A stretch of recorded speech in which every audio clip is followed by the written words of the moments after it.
Nigeria's naira is on a remarkable trajectory, emerging as the top-performing currency globally.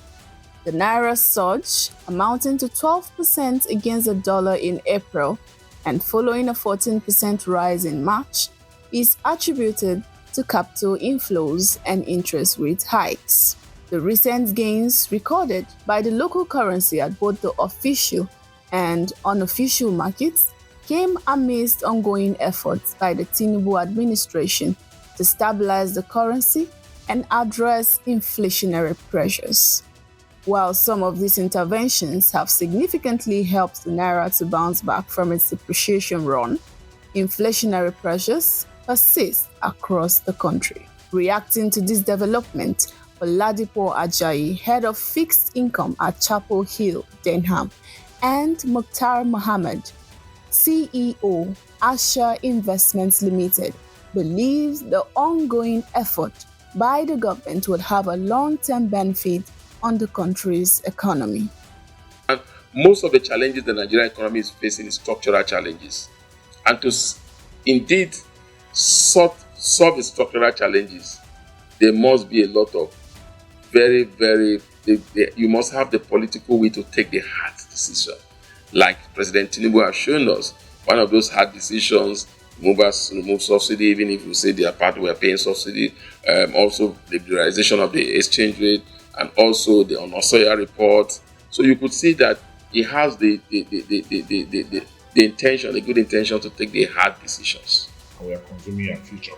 But now let's put it in perspective. Imagine 7 trillion.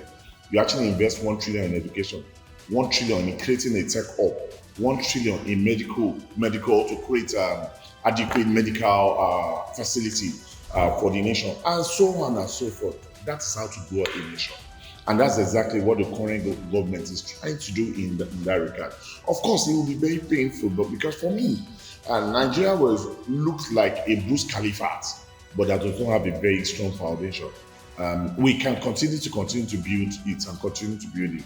But the danger is that a day will come like Venezuela, when Nigeria will see the full impact of actually just continue to build a nation with that foundation.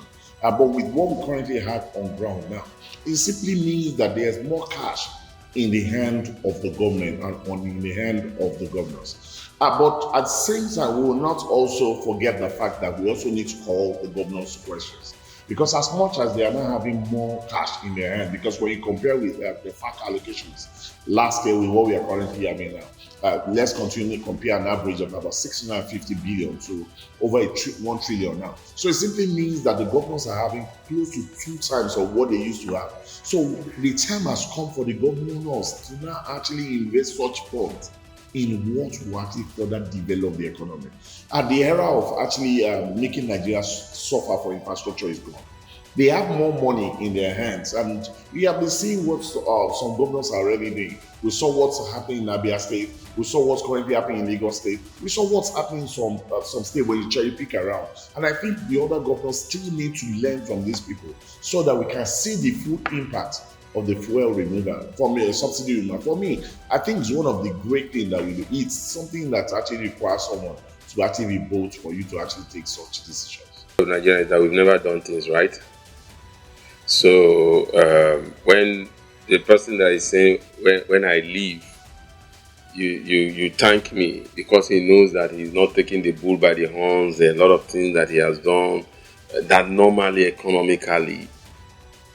The central bank's strategy to prop up the naira amidst promises of a more flexible exchange rate has raised concerns over the sustainability of Nigeria's forex reserves.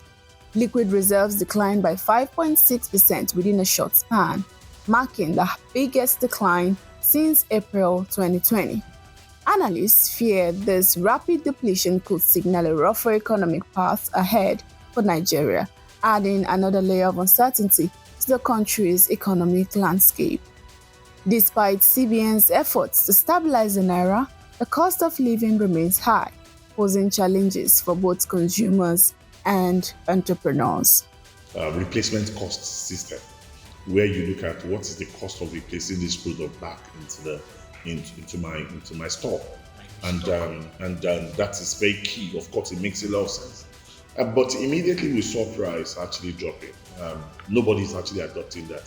People are now using cost plus margin method as a way to actually price goods. And we've seen some states actually quickly swinging into action. Over the weekend, Lagos State actually said that no supermarkets must have goods that does not have price tag, and that's one of the way forward. Because I've seen situation where I've gotten to a supermarket and I was wondering, all the goods there's no price tag. So it's something when you get to the counter at the point of payment that you know what is the price of these goods, and that's a way to actually take advantage of Nigerians. And aside that, also I think that the government needs to wake up the price control board. This is the time for them to actually swing into action. Because if at that particular point in time, when Naira was depreciating and we keep adjusting price on a daily basis, I think we should also be seeing the same benefit as we speak currently. And also, aside that, also manufacturers, big manufacturers also, we need to actually call them to question. Because if at that particular point in time they keep releasing documents saying that they are increasing the price of their goods as a result of depreciation naira, and I'm mentioning cost of inputs as one of the reasons why they are increasing the price of their product. But now that the cost of inputs is actually dropping, what are they doing? I don't think it should take that long time before people start reversing back to the appropriate pricing. So now an average Nigerian will not want to move until when government move. And I think it's a time for government to actually be very hawkish in their action because of the current pricing system in the economy. So the government needs to do something about it urgently. As Nigeria navigates through these economic challenges, the road ahead remains uncertain, with dwindling foreign exchange reserves and persisting inflationary pressures. Analysts call for sincerity from the government regarding the policies and reforms and the need for infrastructural development and investment in the agricultural sector. Well, like I said that for the past 8 years, we had the worst administration in the history of this country economically. Buhari administration must have tried in terms of bringing down infrastructure or whatever they want to do. But economically, they brought the economy to its knee. The virtually collapsing of the economy for President Tinubu came to power. I must say that. Will there be light at the end of the tunnel? It depends on the sincerity of the government in terms of implementing of some of these projects. Because some of these policies and the projects they are bringing are fantastic projects that will create jobs. But one area they need to look at is you could be creating jobs and then enriching people corruptly. People are corrupt. Corruption is embedded. Is the government sincere in floating the naira? Is the government sincere in removal of subsidy? Is the government sincere in construction of infrastructure? Is the government sincere in hiking tariff? It depends on the sincerity of government, then the people will begin to see a need to readjust. Because the situation whereby you are telling me to tie my stomach, and then you as a government officials, you are living large. I'm still seeing you driving those big cars. I'm still seeing 6 escorts. I'm still seeing you traveling abroad to do training that you could do here in Nigeria. Then there's no balance. So what we see in Nigerian government is that the people don't trust the government. Trust.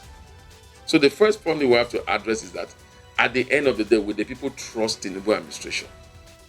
If they do, sincerely speaking, the policies are good, but there must be sincerity of purpose to carry out those policies to the land. If there is sincerity of purpose, Nigeria will smile at. The government have pumped a lot of money into that sector, but yet we are not seeing the full dividend of that sector. But this current government, they are actually very much deliberate about it. They are not only looking about you actually growing, they are looking at also converting what you have grown into a finished product that can actually be exported out of the country.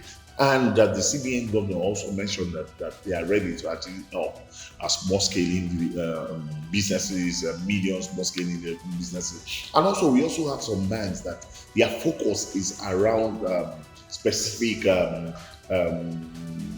level of business. For an average Nigerian, currently, it could be very tough. Some of these policies could be very, very painful. But I'm very, very sure that in the end, we'll see that the benefit will actually pan out very, very great to people. And also, I also want to encourage people that when you are investing in such a time like this, not a time for you to gamble. It's a time for you to be conservative in the kind of investment you put your money. And in a time where it looks like the economy is tough,